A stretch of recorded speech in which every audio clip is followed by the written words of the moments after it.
اور جس کے گھر پہنچ گئے اللہ کے نبی صلی اللہ علیہ وسلم کے قدم مبارک جس کے گھر پہ پڑ جائیں، اس گھر کی لوگوں کی خوشی کا پھر کیا کہنا، کیا کہنا۔ چنانچہ جو انصاری صحابی رضی اللہ تعالیٰ عنہ کے یہاں پہنچے تو وہ دوڑتے ہوئے گئے اپنے باغ سے اور کچی، پکی اور ادھ پکی ساری قسم کی کھجوروں کو لا کے پیش کر دیا، اور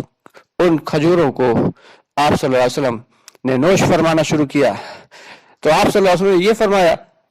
کہ الگ الگ قسم کی کیوں لے آئے، ارے پکی ہی ہوئی لے آتے۔ تو وہ صحابی کہنے لگے کہ یا نبی اللہ، آپ ہمارے گھر میں تشریف لائے ہیں،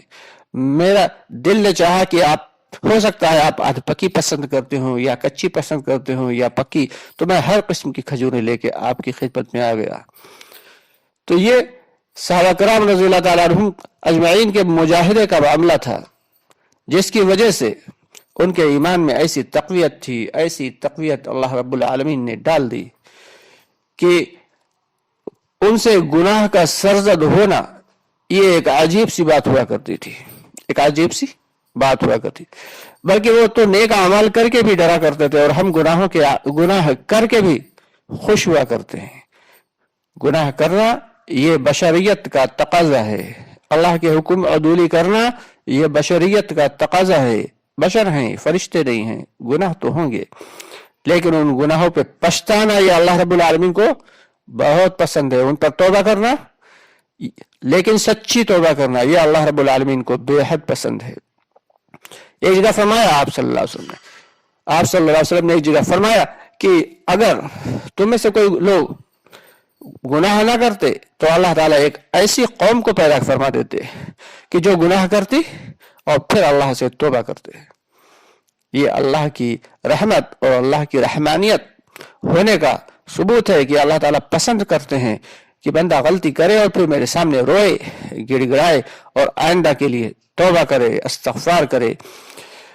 اور اگر اس کے پاس کچھ نہ ہو تو مجھ سے مانگے۔ یہاں تک آتا ہے احادیث شریف میں کہ اگر تمہیں جوتے کا ایک تسمہ بھی مانگنا ہے تو وہ بھی مجھ سے مانگو، کسی اور کے سامنے ہاتھ نہ پھیلاؤ۔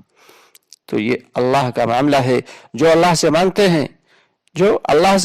وہ ان کو کسی سے مانگنے کی ضرورت نہیں پڑا کرتی، کیونکہ اللہ رب العالمین علی کل شیء قدیر ہے۔ جب اللہ دیتے ہیں تو اتنا زیادہ عطا فرما دیتے ہیں کہ پھر کسی سے کچھ لینے کی ضرورت نہیں پڑا کرتی۔ لیکن افسوس کی بات یہ ہے کہ سب کچھ ہونے کے باوجود ہم لوگ اللہ کے احکامات کی حکم عدولی کرتے ہیں، نبی کے طریقوں کو ٹھکراتے ہیں، جس کی وجہ سے آج ساری کی ساری امت پریشان ہے، سارے کے سارے عالم میں آفت و واویلا مچا ہے۔ اس کی وجہ صرف اور صرف ہم ہیں، کیونکہ حساب کتاب تو ہم سے ہی ہونا ہے، ایمان والوں سے ہی ہونا ہے، جو غیر ہیں ان سے کیا حساب کتاب۔ سارے ایک حدیث میں آتا ہے کہ تمہارے گناہوں کی وجہ سے سرخاب پرندہ اپنے گھونسلے میں سوکھ کے مر جاتا ہے۔ یعنی جب ہم مومن ہو کر گناہ کرتے ہیں اور اللہ کی حکم عدولی کرتے ہیں تو اللہ کی جانب سے عذاب آتا ہے، کبھی سیلاب آئے گا، کبھی قحط آئے گا، کبھی زلزلے آئیں گے، جن کی وجہ سے فصلیں تباہ ہوں گی، جن کی وجہ سے انسان